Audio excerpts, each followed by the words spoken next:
hadirin yang dirahmati Allah Subhanahu wa taala. Kalau saja Al-Qur'an itu buatan manusia, mungkin mereka tidak akan membakar Al-Qur'an. Kalau saja Al-Qur'an itu bukan kalimat Allah, wahyu ilahi, mereka tidak akan menginjak-injak atau merobek-robek Al-Quran. Karena memang Al-Quran itu merupakan kalamullah, wahyu ilahi, yang sengaja Allah turunkan untuk merubah akhlak manusia yang buruk menjadi akhlak manusia yang baik. Bahkan kata Allah Subhanahu wa taala di dalam surat Al-Isra ayat 9, nanti Bapak boleh buka itu ya. Allah berfirman, "Inna hadzal Qur'an yahdi lillati hiya aqwam." Sesungguhnya Al-Qur'an ini ya adalah merupakan satu elemen, konsep, alat ya yang bisa merubah manusia menjadi lebih baik.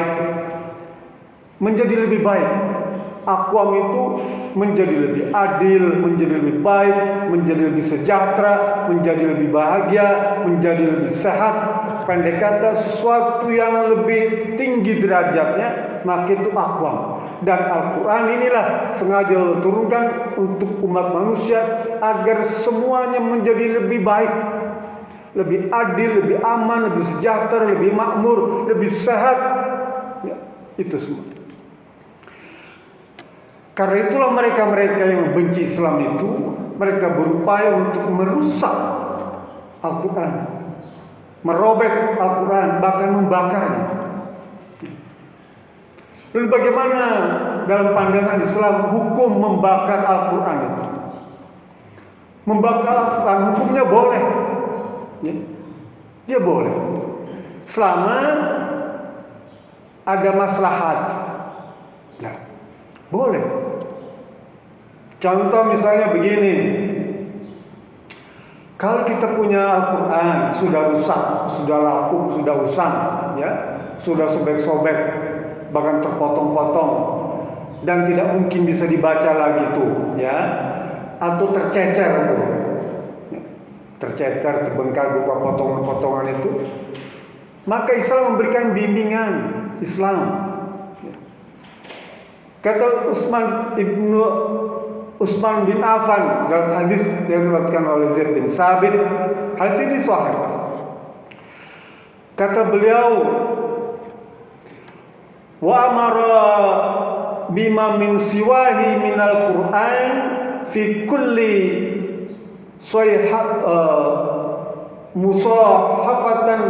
mushafan ayyuh raqa fi sayhatin mushafan ayyuh raqa.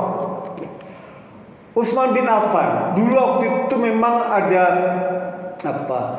Quran itu bermacam-macam versi, Pak. Sesudah dibukukan dia, maka ada pertentangan di kalangan ataupun perbedaan cara baca Quran itu di zaman Khalifah Utsman bin Affan itu, sehingga menimbulkan perdebatan di masyarakat. Lalu Utsman menyalin Quran yang baru, dia bikin yang baru lagi itu, diambil dari teks aslinya yang ditulis oleh Umar bin Khattab dan istrinya, dan anaknya bernama Hafsah itu diambil. Sini, Quran yang dari Umar bin Khattab itu dari Hafsah disalin. Utsman bin Affan perintahkan Zaid bin Sabit untuk menulis kembali. Setelah selesai, maka dikopi, diperbanyak Quran itu versi Utsman itu yang sekarang kita bisa baca itu. Lalu dibagikan kepada seluruh daerah provinsi itu. Dan Quran-Quran yang bermacam-macam tuh, baik yang ada di batu, di pelepah kurma, di daun, di kertas, macam-macam tuh ya, kumpulkan semua, dibakar. Karena menimbulkan madarat, pertentangan di kalangan umat Islam pada waktu itu.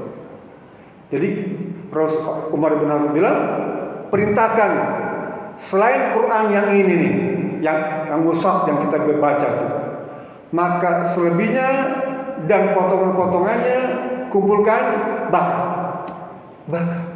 Jadi kita boleh membakar Quran itu dalam rangka memuliakan, ya, dalam rangka meninggikan dan mengagungkan Al-Quran, kita boleh. Contoh misalnya kita nih ada Quran yang rusak-rusak itu dan sudah tidak bisa diperbaiki, ya, kumpulkan. Ada dua cara dalam rangka menghormati Quran yang diajarkan oleh Islam, ya. Dua-duanya menggunakan hadis yang sahih. Kalau menurut pendapat Imam Hanafi dan Imam Ahmad bin Hambal, maka seluruh Quran-Quran atau potongan Quran, maka itu harus dikubur di tempat yang tidak dilalui oleh manusia, terlindung, tidak terinjak, ya, dua mazhab itu. Tiga, Ibnu Taimiyah juga sama, menyarankan dikubur, ya, di tempat yang tidak dilalui oleh orang, tidak boleh tengah jalan, boleh sudut-sudut pojok rumah yang tidak dilalui itu kita boleh pendam di situ, kubur. Kata beliau, yudfanakal muslim, kuburlah Quran-Quran itu seperti seseorang mengubur manusia tuh, kuburkan, ya. Tidak perlu harus dengan upacara, kuburkan saja dalam rangka menyelamatkan. Apakah itu mushaf yang lengkap tapi sudah terbaca tidak berguna lagi itu, atau potongan-potongan kertas mushaf Quran, kan Quran banyak yang disobek-sobek gitu ya. Potongan itu kalau kita tahu itu Quran, kumpulkan, Pak. Baik juga di rumah itu ada dus, ada tempat ya untuk menyimpan Quran yang sudah tidak terpakai atau kertas-kertas sobek dari Al-Quran itu simpan situ. Cuma jangan keliru dengan koran bahasa Arab atau majalah bahasa Arab atau novel bahasa Arab atau kisah cerita bahasa Arab, sekalipun hurufnya sama huruf Arab tapi dia bukan Quran. Dia yang sama Ustaz Quran, ya, Quran tuh, atau potongan Quran yang ada dari kitab misalnya atau majalah di ayat Quran. Itu yang saya maksudkan, itu Quran. Atau para ulama juga menambahkan tuh kalimat-kalimat tauhid tuh, ya. Mohon maaf nih, bendera tauhid yang lambang kalimat tauhid itu. Berhati-hati, Islam mengajarkan itu semua, Pak, untuk menyimpannya di tempat yang terbaik. Kalau itu tidak dipakai, lambang-lambang yang ada kalimat lafzul jalalah, la ilaha illallah Muhammadur Rasulullah, kumpulkan, simpan, ya. Kalau memang nggak diperlukan, kubur. Atau menurut mazhab Imam Syafi'i dan Imam Maliki atau Imam An-Nawawi, maka dianjurkan untuk dibakar, bakar semua, dan debunya tuh simpan di tempat yang baik, misalnya di bawah pohon yang bisa jadikan pupuk dan sebagainya. Jangan juga debunya itu ditebar di jalan raya, jangan. Debunya tuh bekas bakar tuh, bakar Quran, simpan tuh. Itu Islam mengajarkan sampai situ, Pak, tentang Al-Quran itu. Karena saking dihormatinya, Pak, ya. Islam mengajarkan itu. Bahkan kita pun, Pak, kadang-kadang suka nggak sadar gitu. Kita menganggap remeh menempatkan Quran itu. Mohon maaf nih, taruh di jok motor tuh di belakang tuh, ya, di jok di bawah tuh, simpan situ. Sekalipun itu menjadi sebuah kebiasaan uruf masyarakat, ya. Tapi sebaiknya taruh di depan saja lah, pakai keresek digantung tuh, disetang, ya, daripada taruh di jok motor di bawah tuh. Kita bawa Quran tuh, ya. Sampai kemudian para ulama, kalau mohon maaf bapak punya isim tuh, ya, ada kalimat Allah harful jalalah taruh di dompet itu juga kurang baik, ya. Kita kadang-kadang kalau punya dompet isinya itu kan, kalau ke kamar mandi kita dompetnya kita titipin sama teman. Bahkan Nabi Sulaiman itu cincinnya dititipin tanpa membantu tuh, karena di cincin ada kalimat la ilaha illallah, ya, ketika dia masuk WC tuh. Nah, kita pun begitu sebaiknya, ya. Jagalah. Atau kita bisa buka Quran halaman demi halaman tuh. Kan kita sekarang pakai lidah tuh, ya.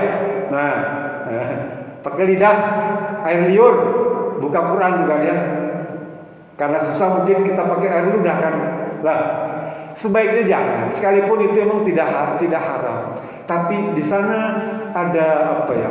kurang menghormati, ya, kurang menghargai Al-Quran itu dari sisi bendanya tuh, ya.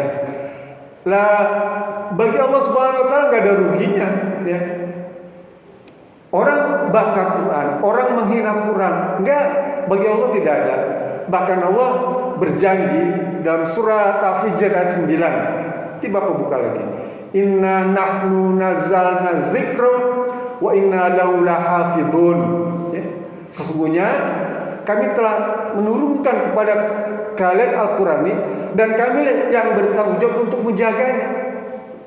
Dari sisi huruf keaslian keautentikan itu Allah jaga, Pak. Gak ada merasa keberatan Allah dengan dibakar, dihinakan. Tapi kita sebagai umat Islam, ya, karena Al-Quran itu kitab yang kita imani. Rukun iman itu ada 6, Pak.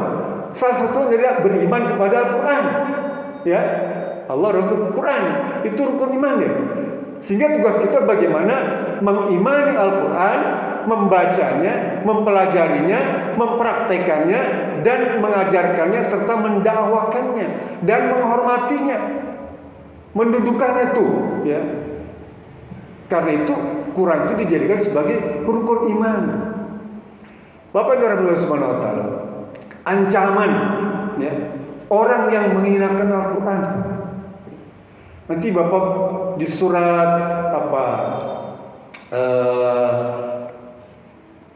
Al-Ahzab atau Taubah ayat 66, ya.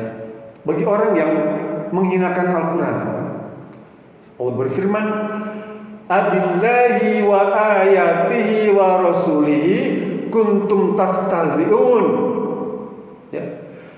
La ta'tadziru qad kafartum ba'da imanikum.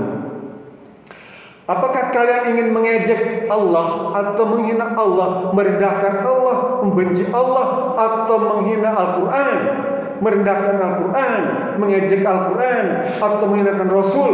Tuh, ya. Mengejek, menghina, melecehkan tuh Al-Quran tuh, Allah bilang, la ta'tadziru, tiada maaf bagimu, ya. Tiada maaf bagimu. Qad kuntum kafartum ba'da imanikum, karena kalian sudah jadi orang kafir setelah beriman. Berat, Pak. Dari sisi syariat, kita melecehkan Al-Quran itu jadi kafir. Sekalipun jadi perdebatan, ada kafir beneran, ada kafir di sisi kemaksiatan, fasik. Tapi jumhur ulama menyebutkan itu kekafiran. Sehingga kalau saja masyarakat itu bisa menegakkan hukum Islam, maka hukuman mati, Pak. Ini melecehkan Al-Quran ini hukuman mati, Pak. Berat sekali menghina Al-Quran, baik itu orang Islam, orang munafik, orang kafir sekalipun.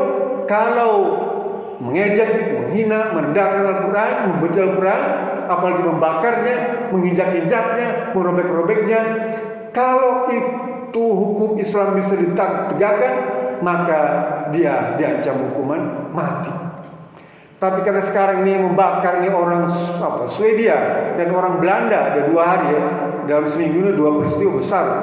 Satu Swedia, satu lagi Belanda, sama-sama Al-Quran. Satu membakar, satu merobek-robek dan menginjak-injak. Kalau saja, ya, pan-Islamisme tegak, kekuasaan Islam tegak di muka bumi ini, ada negara Islam yang kuat seperti Amerika misalnya tuh, maka orang-orang semacam mereka bisa diculik, langsung dipenjarakan, langsung diadili. Tapi karena umat Islam sekarang ada dalam situasi, ya, yang sangat boleh dibilang hina, ya. Sebenarnya umat Islam dihinakan di seluruh dunia, tidak punya kemampuan untuk memberikan perlawanan atau perlakuan kepada ajaran Islam yang semena-mena tuh. Tidak punya kemampuan kita. Ya paling-paling cuma protes gitu saja. Nah, mereka cuma tertawa, ya. Kita protes itu mereka tertawa, Pak. Sungguh mereka tertawa, menertawakan kita. Kan nggak ada apa-apanya. Tapi kalau Islam itu bisa kokoh, ya mungkin di bawah naungan khilafah atau pan-Islamisme dalam bahasa sekarangnya, ya, Maka yang seperti itu bisa diancam, bisa diculik, dibawa, ya. Seperti Amerika kalau menculik turis dari negara lain itu kan dia menculik aja, nggak pernah minta izin ke pemerintah, diambil saja, tiba-tiba sudah ada di Guantanamo. Kapan diambilnya nggak tahu. Hebatnya Amerika di situ. Nah, Islam pun mestinya punya kekuasaan seperti itu. Wallahu alam kapan. Sampai hari ini ya seperti itu. Tapi yang penting kita, Pak, janganlah sekali-kali kita merendahkan Al-Quran, karena dia merupakan kitab suci yang semua orang dengan bacanya saja itu sudah merubah kultur kita. Melihatnya saja dapat pahala, Pak. Melihat Quran itu kita dapat pahala. Apalagi membacanya, dia akan mempengaruhi kalbu kita, mempengaruhi peribadatan kita, mempengaruhi akidah kita. Dulu Umar bin Khattab sebelum masuk Islam, dengar baca Quran, dia bilang ini seperti puisi, seperti pantun. Muhammad ini tukang syair, penyair. Lalu berikutnya dia bilang, begitu dengar Quran, Quran ini bilang seperti mantra, jampe-jampe, jam-jawakan. Sampai ada seorang Badui itu datang kepada Rasulullah SAW, begitu mendengar bacaan Quran, dia bilang, selama saya jadi dukun, menggunakan jampe-jampe, mantra-mantra, belum pernah saya mendengar bentuk jampe, kalimat jampe, mantra seperti ini di seluruh Jazirah Arab. Dia ini mbaknya dukun, Pak, di Jazirah Arab itu. Dia bilang, saya belum pernah mendengar jenis mantra yang semacam ini di seluruh Jazirah Arab. Tapi setelah mendengar mantra, kalimat ilahi itu dibacakan di depannya, dia kalbunya berubah.